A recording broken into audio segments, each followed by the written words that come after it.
சட்டமன்ற விதிகளின் அடிப்படையில் கொறடா கொடுத்த கடிதத்தையும் மீறி அதிமுகவினுடைய 25 எம்எல்ஏக்கள் விஜயனுடைய தாவேகா கட்சிக்கு ஆதரவு தெரிவித்திருக்கிறார்கள். இந்த ஆதரவு மரபை மீறியது, சட்டமன்ற விதிகளை மீறியது. அதனால் நாங்கள் நீதிமன்றத்துக்கு செல்கிறோம் என்று எடப்பாடி பழனிசாமியினுடைய தரப்பு நீதிமன்றத்துக்கு செல்ல இருக்கிறார்கள். நீதிமன்றத்துக்கு சென்று எடப்பாடி பழனிசாமி வழக்கு பதிந்தால் இந்த 25 எம்எல்ஏ பதவிகள் பறிக்கப்படுமா? கட்சி கொறடாவினுடைய கடிதத்தையும் மீறி இவர்கள் செயல்பட்டதால் கட்சி தாவல் தடை சட்டம் இவர்களுக்கு பொருந்துமா? தாவேகாவுக்கு ஆதரவு கொடுத்த இந்த 25 எம்எல்ஏக்களும் சஸ்பெண்ட் செய்யப்பட்டால் தமிழ்நாட்டினுடைய அடுத்த அரசியல் களம் என்னவாக மாறும்? வணக்கம், இது தமிழ் குரல். நான் உங்கள் சத்யராஜ். அதிமுகவினுடைய பொதுச் செயலாளர் திரு எடப்பாடி பழனிசாமி அவர்களுடைய விருப்பத்திற்கு மாறாக தாவேகாவினுடைய அரசுக்கு ஆதரவு அளித்திருக்கிறார்கள் அதிமுக எம்எல்ஏக்கள். கிட்டத்தட்ட 25 பேர் எடப்பாடி பழனிசாமி அவர்கள் கொறடா மூலியமாக கொடுத்த கடிதத்தையும் மீறி வாக்களித்திருக்கிறார்கள் அப்படிங்கிறது தான் அதிர்ச்சியான செய்தியாக இருக்கிறது. இது என்ன நடக்க போகிறது அப்படின்னு தமிழ்நாடு முழுக்க ஒரு பெரிய பரபரப்பான பேசுபொருளா மாறி இருக்கு. ஏன் அப்படின்னா, ஒரு கட்சியினுடைய தலைவர், அவர் தான் பொதுச் செயலாளர், அவர் ஒரு முடிவெடுக்கிறார். அதன் அடிப்படையில் ஒரு கொறடாவை நியமிக்கிறாங்க. அந்த கொறடாவும் ஒரு கடிதத்தை கொண்டு போய் சபாநாயகருக்கு கொடுக்கிறார். சபாநாயகர் சட்டமன்றத்தினுடைய விதிகளின்படி கொறடாவையோ இல்ல அந்த கட்சி தலைவரையோ பேச வச்சிருக்கணும். அவர் கொடுத்திருக்கக்கூடிய கடிதத்தை தான் அவர் ஏற்பா எடுத்திருக்கணும். ஆனா சட்டமன்றத்தில் என்ன நடந்துச்சு அப்படின்னா, எதிர்க்கட்சி தலைவரான திரு உதயநிதி ஸ்டாலின் அவர்கள் பேசுறாங்க. அது மட்டும் இல்லாம மாற்று கட்சியை சார்ந்த, குறிப்பாக விசிகாவில் இருந்து அண்ணன் வன்னியரசு அவர்கள் பேசுறாங்க. அதே போல பாத்தீங்க அப்படின்னா தேமுதிக இருந்து பிரேமலதா அவர்கள் பேசுறாங்க. இவங்க எல்லாருமே அவங்கவுங்க கட்சியினுடைய ரெப்ரசன்டேட்டிவா பேசும்போது அதிமுக சார்பாக எடப்பாடி பழனிசாமியும் பேசுகிறார். அவர் பேசி முடிச்ச உடனேயே எதற்காக வேலுமணி அவர்களுக்கு பேச அனுமதி கொடுத்தார்? இது நடைமுறையில் இருக்கக்கூடிய சட்டமன்ற விதிகளுக்கு புறம்பானது. இது மரபே கிடையாது அப்படின்னு ஒரு மிகப்பெரிய சர்ச்சை எழுந்திருக்கு. இதுல இன்னொரு முக்கியமான விஷயம் என்னன்னா, எடப்பாடி அவர்கள் வெளியே ஒரு பேட்டி கொடுத்திருக்கிறார். அதுல தெளிவா என்ன சொல்றாரு அப்படின்னா, 6 மினிஸ்டர் போஸ்ட் தர போறாங்களாம். அது மட்டும் இல்லாம 10 வாரியத்துக்கு தலைவர் பொறுப்பு தர்றாங்களாம். யாருக்கு? அதிமுகவை 2ஆ உடைச்சிட்டு வேலுமணி ஒரு குழுவை கூட்டிட்டு போனாரு பாத்தீங்களா, அந்த 25 எம்எல்ஏ. இந்த எம்எல்ஏக்கு தரப்போறாங்க. இதுக்காகத்தான் இவங்க அதிமுகங்கிற கட்சியவே உடைக்கிறாங்க அப்படின்னு வெளிப்படையா பேசியிருக்கிறார். இன்னொரு பக்கம் வேலுமணி அவர்கள் என்ன சொல்றாரு அப்படின்னா, இல்ல ஏற்கனவே கட்சி சீரழிஞ்சு போயிருக்கு. கிட்டத்தட்ட 10-11 தோல்விகளை சந்திச்சிருச்சு. ஏற்கனவே தேர்தலுக்கு முன்னாடியே அண்ணன் டிடி வித்யானகரா இருக்கட்டும் இல்ல சசிகலாவா இருக்கட்டும் எல்லாத்தையும் உள்ள கொண்டு அதிமுகவை ஸ்ட்ரென்தன் படுத்தணும்னு நாங்க சொன்னோம். ஆனா இவர் கேட்கல. இன்னைக்கு வரைக்கும் இவர் தான் பொதுச் செயலாளர், அதை நாங்க ஏத்துக்கிறோம். ஆனா இதுல குறிப்பாக எங்க தாவேகாவினுடைய ஆட்சி அதிகாரத்துக்கு, தாவேகாவினுடைய அரசுக்கு நாங்க முழு மனதா ஆதரவு கொடுக்கிறோம், அவர் ஆதரவு கொடுக்க மாட்டேங்கிறாரு அப்படின்னு சொல்லி ஒரு காரணத்தை சொல்லி இருக்காங்க. இதுல சட்டமன்ற விதிகளின்படியே பாத்தீங்க அப்படின்னா, கொறடா கொடுத்த கடிதத்தை தாண்டி இவர்கள் செயல்பட்டு இருக்கிறதால நேரடியாக அதிமுகவினுடைய பொதுச் செயலாளர் திரு எடப்பாடி பழனிசாமி அவர்கள் நீதிமன்றத்தில் போய் இவங்க மேல வழக்கு போட்டாங்க அப்படின்னா, இந்த வழக்கு விசாரணைக்கு எடுக்கப்பட்டு 2/3 மெஜாரிட்டி எங்களோட இருக்கிறாங்க அப்படின்னு வேலுமணி காமிக்கல அப்படின்னா, கட்சி தாவல் தடை சட்டத்தின் அடிப்படையில் இந்த 25 எம்எல்ஏ பதவிகள் பறிக்கப்படும். அப்ப தமிழ்நாட்டில் திரும்பவும் இந்த பதவி பறிச்சா தேர்தல் வருமானா? கட்டாயமா தேர்தல் வரும். அது மாதிரியான ஒரு நிலைமை உருவாயிருக்கு. இது எல்லாமே இப்ப எடப்பாடி கையில தான் இருக்கு. இப்ப எடப்பாடி அவர்கள் 2/3 மெஜாரிட்டியை வேலுமணி டீம் காமிக்கல, கட்சியை பிரிச்சுட்டு போயிட்டாங்க. அவங்க எல்லாமே ரெட்டலையில நின்று தான் ஜெயிச்சிருக்காங்க. ரெட்டலையில நின்று ஜெயிச்சவங்க விசில் சின்னத்துக்கு எப்படி ஆதரவு கொடுக்க முடியும்? எங்களுடைய தலைவர், அதாவது எங்களுடைய கட்சி தலைவர் சொல்லக்கூடிய எடப்பாடி பழனிசாமி அவர்கள் முழுமனதாக கொறடாவின் மூலமாக கடிதம் கொடுக்காத போது இதை ஏன் இவர்கள் செய்தார்கள்? இப்படி இவர்கள் செய்ததால் இது கட்சி தாவல் தடை சட்டத்துக்கு உட்பட்டது, எனவே இவர்களுடைய பதவி விலக்கப்படும் அப்படின்னு சொல்லி அவர் கோர்ட்ல போய் உத்தரவு வாங்கினாரு. அப்படின்னா இந்த 25 பேர் பதவி காலி. இதுல இன்னொரு விஷயம், பெரிய விஷயமா மாறி இருக்கு. அது என்ன அப்படின்னா, இவங்க 6 மினிஸ்டர் போஸ்ட் கேட்டிருக்காங்கல்ல, இந்த 6 மினிஸ்டர் போஸ்ட் யாராருக்கெல்லாம் போகுது அப்படின்னா, திரு காமராஜ் முன்னாள் அதிமுக அமைச்சர், MR விஜயபாஸ்கர், C விஜயபாஸ்கர், வேலுமணி, அது இல்லாம நத்தம் விஸ்வநாதன், KC வீரமணி, இது இல்லைன்னா P தங்கமணிக்கும் போகலாம் அப்படிங்கிறாங்க. இது மட்டும் இல்லாம KTR ராஜேந்திர பாலாஜி, திண்டுக்கல் சீனிவாசன், இவங்க பேரெல்லாம் அடிபடுது. இந்த 9 பேர்த்துல 6 பேர்த்துக்கு மினிஸ்டர் போஸ்ட் கொடுக்க போறாங்களா? இந்த 6 பேர்த்து மேலேயும் ஊழல் குற்றச்சாட்டு இருக்கு. குறிப்பா பாத்தீங்கன்னா காமராஜ் அவர்கள் மேல சொத்து குவிப்பு வழக்கு இருக்கு. MR விஜயகாசர்கள் மேல லேண்ட் கிராப் ஃப்ராட் கேஸ் இருக்கு. இந்த வழக்குல VV ரமணனும் நேரடியாக தொடர்புடையவர். அப்ப 2 அமைச்சர்கள், முன்னாள் அமைச்சர்களும் இதுல மாற்றுறாங்க. C விஜயபாஸ்கர் மேல ஊரே அறிஞ்சது குட்கா கேஸ் இருக்கு.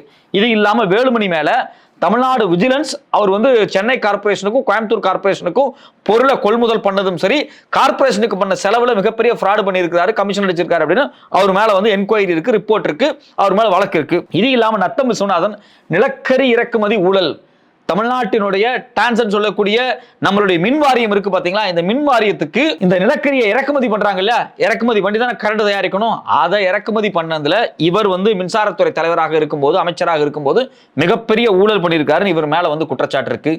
இது இல்லாம கேசி வீரமணியா இருக்கட்டும், பி தங்கமணியா இருக்கட்டும், அது மட்டும் இல்லாம கேடிஆர் ராஜேந்திர பாலாஜி, திண்டுக்கல் சீனிவாசன், இப்படி எல்லா அதிமுக அமைச்சர்கள் மீது, அதாவது இந்த குறிப்பிட்ட டீம் மீது ஊழல் குற்றச்சாட்டு இருக்கு. இந்த ஊழல் குற்றச்சாட்டு இருக்கக்கூடிய ஒரு குழுவை கொண்டு வந்து தாவேகா கூட ஒன்னா சேர்த்து 6 அமைச்சர் பதவி கொடுத்தா தாவேகா தம்பிகள் சட்டையை பிடிச்சி கேள்வி கேட்பான். நான் எதுக்காக ஓட்டு போட்டேன்? நான் நேர்மையான ஒரு அரசு வரும், ஒரு சுத்தமான அரசு வரும், ஊழல் இல்லாத ஒரு அரசு வரும்னு போட்டேன். ஆனா ஊழல்வாதிகள் 6 பேர்த்த கொண்டு வந்து அமைச்சர் ஆக்கி இருக்கிறீங்களே அப்படின்னு சொல்லி வெளிப்படையா பேசினா இது விஜய்க்கு மிகப்பெரிய பின்னடைவாக மாறும். இது மட்டும் இல்லாம இன்னொரு மிகப்பெரிய பஞ்சாயத்து என்ன அப்படின்னா, தாவேகா கட்சி சார்பாக அந்தந்த மாவட்டங்கள்ல இவங்க ஆட்களை நிக்க வச்சு எம்எல்ஏவை ஜெயிக்க வச்சிருக்காங்க.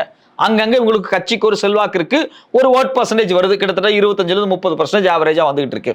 இப்ப நீங்க கொண்டு போய் வேலுமணிக்கு மினிஸ்டர் பதவி கொடுத்தீங்க அப்படின்னா கோயம்புத்தூர்ல தாவேகா அடி வாங்கும்.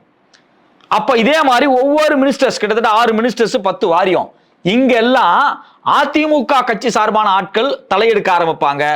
அவங்க தாவேகாவினுடைய ஆட்களை, தாவேகாவினுடைய ஓட் பேங்க தன் பக்கம் திருப்புவாங்க. இதுல முக்கியமான விஷயம் என்ன அப்படின்னா, அந்தந்த மாவட்டங்கள்ல எந்தெந்த மினிஸ்டர்ஸ் மேல, எந்தெந்த கட்சிக்காரங்கள், அதிமுக கட்சிக்காரங்கள் மேல வெறுப்பு இருந்துச்சோ அந்த வெறுப்பு எல்லாமே தாவேகால வேற மாதிரி ரிஃப்ளெக்ட் ஆக போகுது. இப்ப கோயம்புத்தூர் பகுதியில் பாத்தீங்க அப்படின்னா தாவேகாவுக்கு ஒரு பெரிய ஆதரவு இருக்கு அப்படின்னா அவங்க வேலுமணி வேண்டான்னு தான் தாவேகா கட்சியில் இருக்காங்க, விஜய் கூட சேர்ந்து இருக்கிறாங்க.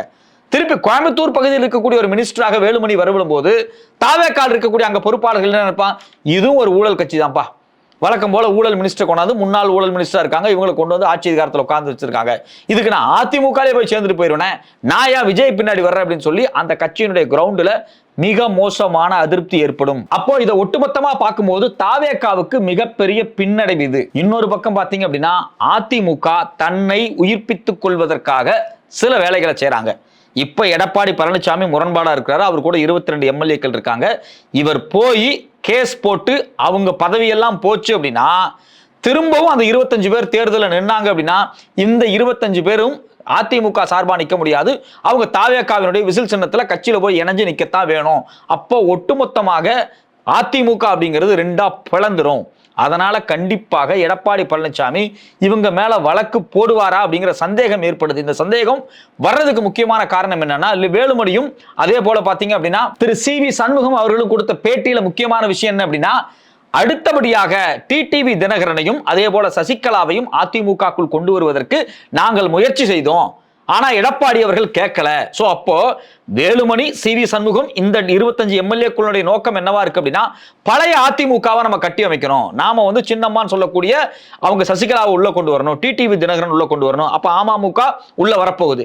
இதை எல்லாத்தையும் மொத்தமா சேர்த்து ஆர்கனைஸ் பண்ணி நாம தாவேகாவுக்கு ஆதரவு கொடுக்கலாம். அடுத்த எலெக்ஷன்ல தாவேகாவோடு சேர்ந்து நின்னோம்னா கண்டிப்பாக ஒரு கூட்டணி ஆட்சியை உறுதியா நம்ம பிடிக்க முடியும் அப்படிங்கிற ஒரு ஐடியால தன்னுடைய கட்சியை பலப்படுத்துவதற்காக அதிமுகவினுடைய வேலுமணி டீம் இன்னொரு பிளான போடுறாங்க. சோ அப்ப இங்க இருக்கக்கூடிய ஆப்ஷன் என்னன்னா, ஒன்னு எடப்பாடி பழனிசாமி மொத்தமாக 25 பேருக்கு பதவியை பறிக்கிறதுக்காக கட்சி தாவல் தடை சட்டத்தின் அடிப்படையில் நடவடிக்கை சொல்லி நீதிமன்றத்துக்கு போவாங்க. அப்படி போனாரு அப்படின்னா அத்தோடு அதிமுக குழி தோண்டி பிதைக்கப்படுகிறது. அதுக்கு மேல அதிமுக ஒரு கட்சியே கிடையாது. ஆனா அப்படி போகாம அந்த 25 பேர்த்தோட சமரசம் பேசி இன்னொரு பக்கம் டிடிவி தினகரனையும் சசிகலாவையும் கொண்டு வந்து ஒட்டுமொத்தமாக கட்சியை திருப்பி ரீயூனைட் பண்ண நினைச்சாங்க அப்படின்னா தமிழ்நாட்டில் 3வது கட்சியாக ஒரு அதிகாரத்துல பங்கு பெறதுக்கான ஒரு டிமாண்டை உருவாக்குற அளவுக்கான கட்சியாக அதிமுக நிலைத்து நிற்கும். இன்னும் வெளிப்படையாக சொல்ல போனால் அதுக்கு பிறகு நாம் தமிழர் கட்சியோடு இவர்கள் ஒரு கூட்டணி வைத்து அதிமுக நாம் தமிழர் கூட்டணி அடுத்த தேர்தலை சந்திக்கும் போது சரிந்த வாக்குகளை தாண்டி ஒரு கணிசமான வாக்கை பெற்று தமிழ்நாட்டில் 3வது பெரிய கட்சியாக நிலைத்து நிற்கிறதுக்கு அதிமுகவுக்கு வாய்ப்பு இருக்கு. ஆனா எடப்பாடியினுடைய ஈகோ அப்படிங்கிறது இதை செய்ய கூடாது. கண்டிப்பாக 25 எம்எல்ஏக்களுடைய பதவி அவர் பறிப்பார். அதிமுக தமிழ்நாட்டு அரசியலிருந்து படிப்படியாக அழிய போவது உறுதியாகி கொண்டிருக்கிறது. அப்படி படிப்படியாக இந்த கட்சி அழிந்தால் அந்த கட்சியில் இருக்கக்கூடிய முன்னாள் அமைச்சர், முன்னாள் எம்எல்ஏ யார் பேர்ல என்னென்ன குற்ற பின்னணி இருக்கு, என்ன ஊழல் பின்னணி இருக்கோ இவங்க எல்லாரும் நேரடியாக விஜயுடன் தான் சேருவார்கள்.